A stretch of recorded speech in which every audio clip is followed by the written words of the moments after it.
নমস্কার বন্ধুরা, আমি সঞ্জীব আবার একটি নতুন ভিডিও এবং নতুন ইনফরমেশন নিয়ে আপনাদের সামনে হাজির হয়েছি। আশা করি আপনাদের এই ভিডিওটি ভালো লাগবে এবং কাজে আসবে। হ্যাঁ বন্ধুরা, আপনারা সকলেই জানেন যে লক্ষ্মীর ভাণ্ডার একটি অত্যন্ত জনপ্রিয় প্রকল্প এবং এই লক্ষ্মীর ভাণ্ডারের টাকা সম্প্রতি বাড়ানো হয়েছে এবং এই টাকা বাড়তি টাকা আপনাদের পেতে হলে কি কাগজ থাকতে হবে সেটা এই ভিডিওর মাধ্যমে আপনাদের সামনে তুলে ধরবো। তাই এই ভিডিওটি অত্যন্ত গুরুত্বপূর্ণ হতে চলেছে বন্ধুরা। এবং লক্ষ্মীর ভাণ্ডারের সঙ্গে আরও অনেক কিছু যোগ করা হয়েছে, যেটা আপনারা বয়স বাড়ার সঙ্গে সঙ্গে সেই ভাতাটিও পেয়ে যাবেন। তাই এই ভিডিওটি আজ আপনাদের কাছে অত্যন্ত গুরুত্বপূর্ণ এবং শেষ পর্যন্ত দেখার অনুরোধ রইল, যাতে সমস্ত ব্যাপারটি আপনারা ভালোভাবে জানতে পারেন। এই ভিডিওটি শুরু করার আগে ছোট্ট একটি অনুরোধ বন্ধুরা, যদি আমাদের চ্যানেলে প্রথমবার ভিজিট করে থাকেন অর্থাৎ প্রথম দর্শক হন, তাহলে অবশ্যই চ্যানেলটি সাবস্ক্রাইব করুন এবং পাশে থাকা বেল আইকনটি প্রেস করুন, যাতে এই ধরনের ভিডিও আপলোড করার সাথে সাথে নোটিফিকেশন আপনার কাছে পৌঁছে যায় এবং একটি ভিডিও মিস না হয়।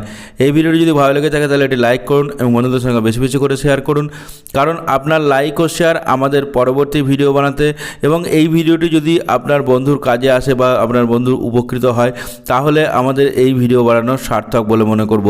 আসুন বন্ধুরা, তাহলে আপনাদের আর মূল্যবান সময় নষ্ট না করে আমরা আসল ভিডিওর দিকে অগ্রসর হই।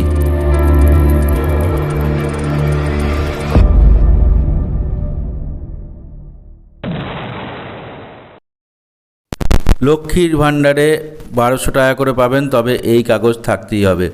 ইতিমধ্যেই দেশের শাসক দল বিজেপি তাদের প্রথম দফার প্রার্থী তালিকা ঘোষণা করে দিয়েছে। এমন সময় সম্পূর্ণ অন্য এক কারণে সুখের সাগরে ভাসছে বাংলার মহিলারা, কারণ মে মাস থেকে আরও বেশি লক্ষ্মীর ভাণ্ডারের টাকা দেওয়া হবে।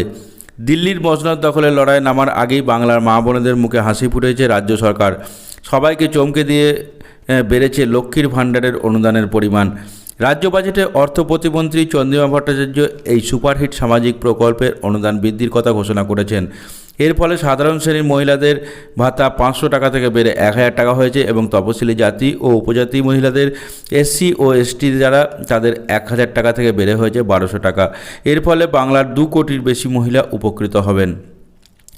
SC ও ST শ্রেণীর মহিলাদের কাছে কাস্ট সার্টিফিকেট থাকলে তবেই তারা লক্ষ্মীর ভাণ্ডারের এই বাড়তি 200 টাকা অর্থাৎ 1200 টাকা করে পাবেন।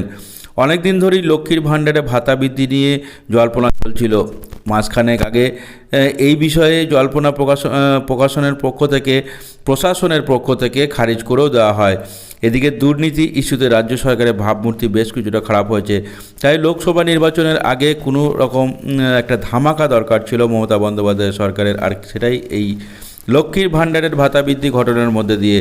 এর জন্য এবারে বাজেটে অতিরিক্ত 1200 কোটি টাকা লক্ষ্মীর ভাণ্ডার খাতে বরাদ্দ করা হয়েছে। লক্ষ্মীর ভাণ্ডারের এই বর্ধিত টাকা এপ্রিল মাস থেকে দেওয়া হবে, অর্থাৎ মে মাস থেকে এই টাকা সবাই পেয়ে যাবেন। এবং এই উল্লেখ্য যে 25 থেকে 60 বছর বয়সী বাংলার মহিলারা লক্ষ্মীর ভাণ্ডারে ভাতা পেয়ে থাকেন। 2021 সালে এই প্রকল্প চালু হয়েছিল। ক্রমশ এর উপভোক্তার সংখ্যা বেড়েছে। অবশ্যই 2.5 বছর প্রকল্পটি চলার পর লক্ষ্মীর ভাণ্ডারের টাকা বৃদ্ধির সবচেয়ে আলোচিত হচ্ছে। এদিকে লক্ষ্মীর ভাণ্ডারের সঙ্গে বার্ধক্য ভাতাকে দুর্দান্তভাবে জুড়ে দিয়েছে মমতা বন্দ্যোপাধ্যায় সরকার। এখন থেকেই বাংলার লক্ষ্মীর ভাণ্ডার প্রকল্পের বয়স 60 বছর হলেই তাদের নাম স্বয়ংক্রিয় পদ্ধতিতে বার্ধক্য ভাতা তালিকাভুক্ত হয়ে যাবে। এর জন্য আলাদা করে আবেদন করতে হবে না। তবে বৃহস্পতিবারে বাজেটের পর লক্ষ্মীর ভাণ্ডারে ভাতা বৃদ্ধির বিষয়টিও সবচেয়ে বেশি আলোচিত হয়েছে। রাজনৈতিক বিশেষজ্ঞদের মতে প্রথম গ্রাম বাংলার বরাবরই মমতা বন্দ্যোপাধ্যায়ের শক্ত সমর্থনভূমি। নানান বিতর্কে সেখানে অল্প বিস্তর ফাটলে দেখা দিলেও লক্ষ্মীর ভাণ্ডারের ভাতা বৃদ্ধি এক দুর্দান্ত মাস্টার স্ট্রোক হতে পারে। যাবতীয় বিতর্ক সহতা মুছে দিয়ে আবার গ্রামের মানুষদের সমর্থন পেতে পারে বাংলার শাসক দল তৃণমূল। একটি বাজেটের ভাতা বৃদ্ধির খবর শুনে বিভিন্ন জায়গায় উচ্ছ্বাস প্রকাশ করতে দেখা গিয়েছে লক্ষ্মীর ভাণ্ডারের অনুদান প্রাপকদের। আজ এখানেই শেষ করছি। নমস্কার, জয় হিন্দ।